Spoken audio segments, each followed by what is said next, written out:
If you grew up with a lot of supervised internet access, you would probably remember playing fun mobile games such as Bad Piggies, Subway Surfers, Happy Wheels, and games alike.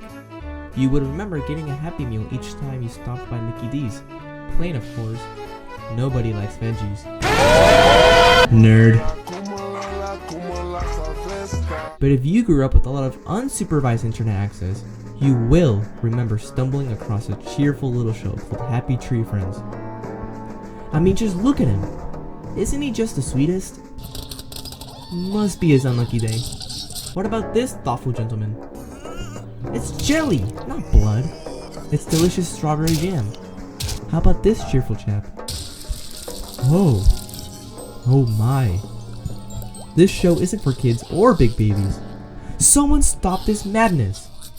It's pretty crystal clear that this show was never meant for kids. But guess what? We still watched it, and I'm as sane as a bag of rocks. What I'm trying to say is, we all consumed Happy Tree Friends content at one point in our life. Where did I first find out about Happy Tree Friends? On my mom's YouTube recommended page, back when I was around 4 years old. 4 years old. You hear that, folks? I was cool and edgy at the age of 4 years old. Give me my trophy. Seriously though, why do people brag about watching the show at an early age? It is not a damn achievement.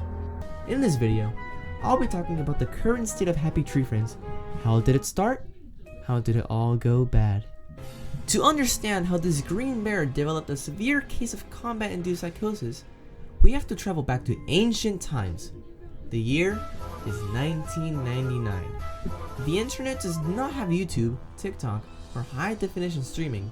If you wanted to watch a video online, you had to wait 12 hours for a single pixelated clip to load over 2G internet while your mom yelled at you to do your chores.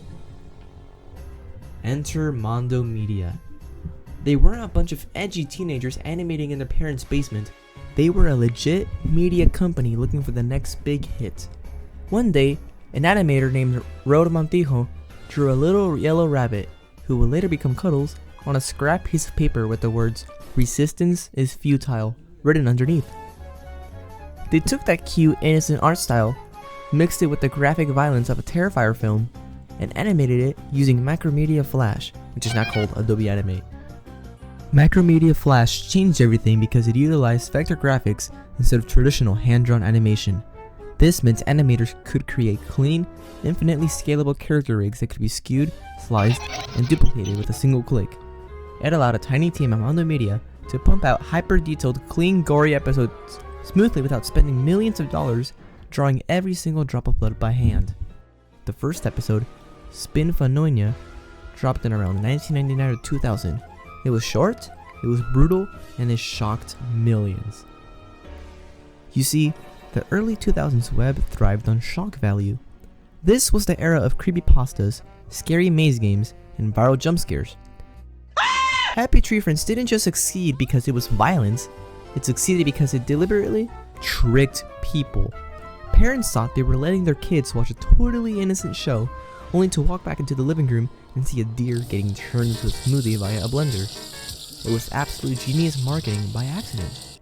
By 2004, Happy Tree Friends wasn't just a viral internet sensation anymore, it was a global, multi-million-dollar franchise.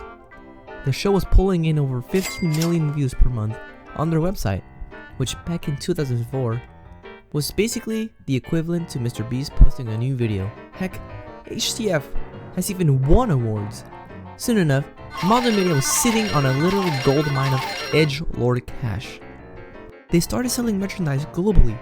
You could buy Cuddles plushies, Flippy t-shirts, and physical DVD sets at stores like Hot Topic. To understand why people bought this merchandise, you have to understand the character dynamics. First, you have Cuddles, the official mascot who holds the record for the most unique deaths in the entire franchise. Then you have Lumpy, the dim-witted Blue Moose, who serves as the accidental killer of the show. Lumpy causes more carnage than any villain simply because of his sheer, unfiltered stupidity. And finally, there's Flippy, the green bear who single-handedly just carries the entire show on its back. His severe post-traumatic stress disorder turns every episode it just flips it. He literally turns a campfire popping into an all-out war zone massacre. Let's look at its best moments. Soon enough, Happy Tree Friends was airing on actual television networks in Europe and Latin America. Just think about that for a second. TV executives just looking at a show where characters routinely get mutilated and said, well, yes, let's put this on primetime right after the evening news. In 2006, Happy Tree Friends got its very own TV season. They upgraded from short 2-minute web episodes to full half-hour episodes. This era, from the second internet season all the way to the TV season, was the absolute peak of the franchise. It felt unstoppable. They even released an official video game on the Xbox 360 called False Alarm in 2008. Was the game actually good? Well, it holds a 51% score on Metacritic, which means it was just about as functional as a screen door in a submarine. But hey, they proved they made it to the big leagues. Mondo Media was on top of the world. They had the views, they had the television contracts, and they had teenagers spending their allowance on graphic cartoon t-shirts. But as any classic internet story goes, the higher you climb, the harder you hit the pavement. And boy, the pavement was concrete hard. So, how does a global franchise pulling in millions of dollars suddenly vanish into thin air? It didn't happen because people randomly stopped liking cartoon violence. First, let's talk about money. Flash animation in the early 2000s was relatively cheap to produce, but upgrading to a full television series meant hiring huge animation teams, voice actors, sound engineers, and compliance lawyers to ensure they didn't get sued into oblivion. In fact, I googled how much it would cost for a single 7-minute segment, which is, yikes, $30,000 to $50,000. The TV show was incredibly expensive to make. While merchandise sales at Hot Topic were doing great, they weren't enough to sustain massive broadcast television costs forever. But the real final nail in the coffin? The internet evolved, and it left Mondo Media behind. Around 2012 to 2015, YouTube completely changed its algorithm. They stopped prioritizing simple click views and started heavily pushing long-form content, watch time, and clean, advertiser-friendly videos. This was the worst possible news for Happy Tree Friends.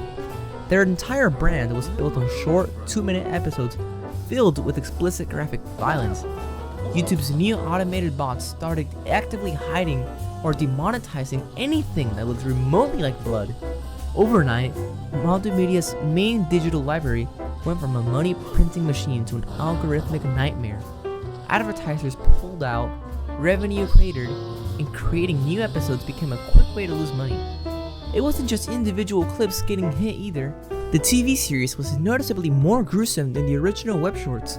The gore was so intense that an entire television compilation episode titled 4 on the Floor was completely banned and wiped off the face of YouTube because the segment Wishy Washy flat out broke the website's community guidelines. When your official media company gets banned from the platform it helped build, you know you're in deep algorithmic trouble. You see, animators didn't just make Happy Tree Friends episodes whenever they felt like it. Production only started if Mondo Media explicitly ordered and funded an episode. No order, no check. No dead cartoon animals.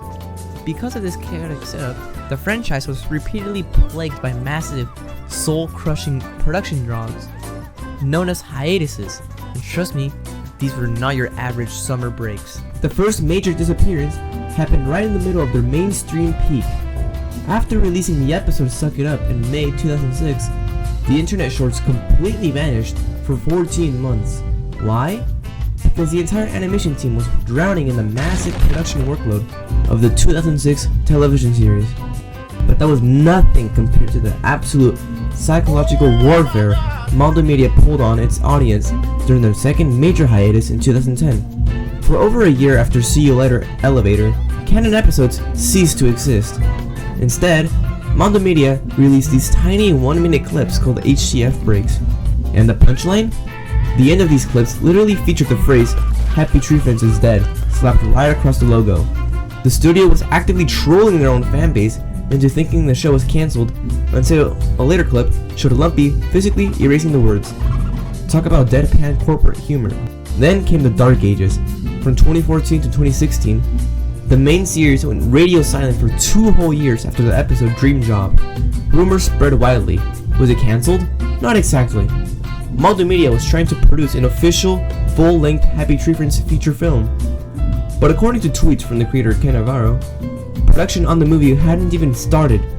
Instead, Ken was busy working on independent projects like 2-Bit and Devoid, and Mondo simply stopped ordering episodes due to a collapsing budget.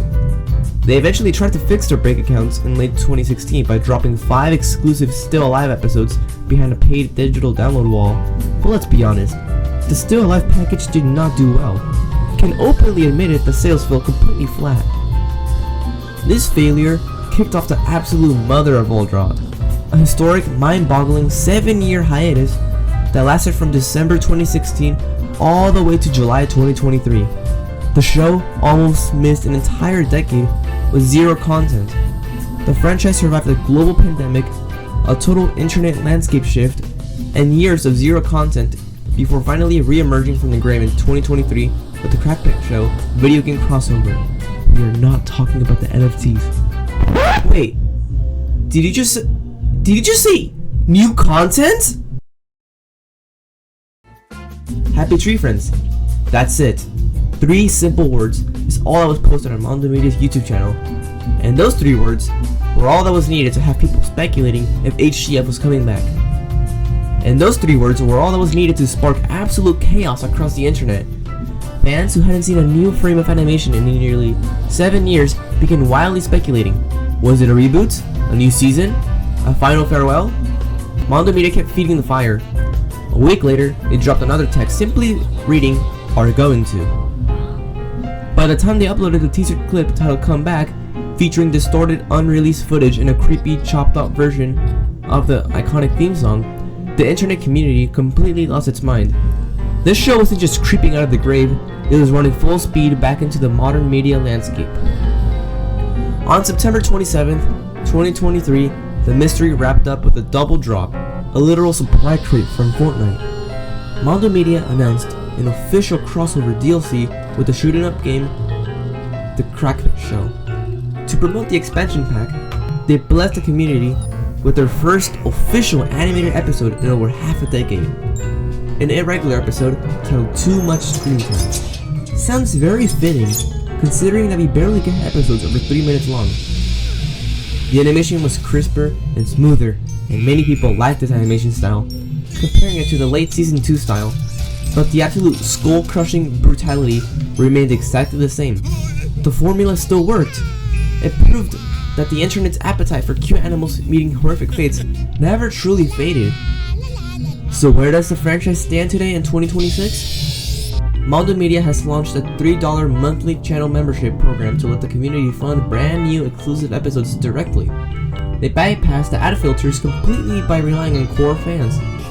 We even got a bizarre official crossover with Dumb Ways to Die called Happy Tree Friends in October of 2024. In fact, Happy Tree Friends seems to be coming back to the mainstream. Ken, Warren, and Ken Pontac have been working on the show for some time now. In March of 2026, they released the first mainline Happy Tree Friends episode since 2016, which finally ended the trend of only receiving irregular advertisement episodes. The episode is called You're Killing Me, and it's the first episode of Season 6. It is currently only available for their YouTube members. As of May 2026, the gang are currently working on a new HCF episode, with details soon to follow.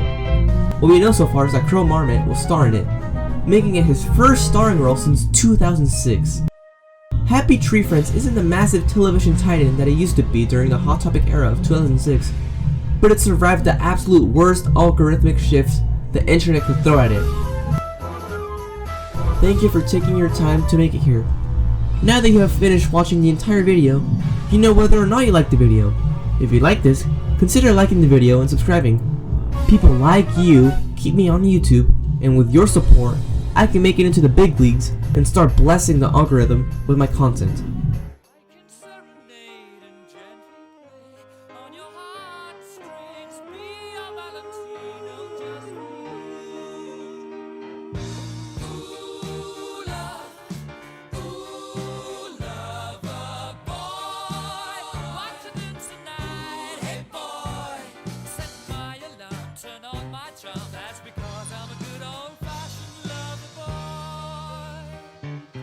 Ooh, let me feel your heartbeat. Grow faster, faster.